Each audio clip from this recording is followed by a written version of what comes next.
The communication challenge is rooted in what this communication has to do to help meet the business challenge. For example, a typical communication challenge might be to increase awareness, address poor image on a key dimension, or to gain reappraisal, to create an association or own a territory, to drive differentiation, or to develop a distinct personality. A really simple model that helps you to define the communication challenge is to understand what your target consumers currently think, feel, and do.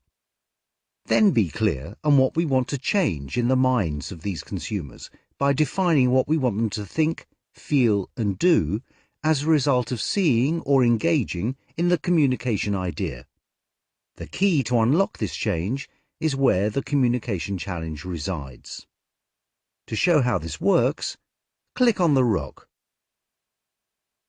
Think about getting to a challenge for a budget airline. Let's call it Rock And A Hardplace Airways.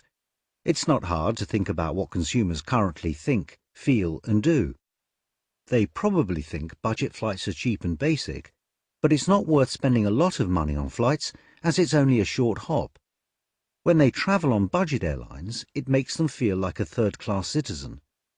So what do? They get a quote from Rock And A Hardplace Airways, but will probably go with EasyJet. So, what do we want them to think, feel, and do?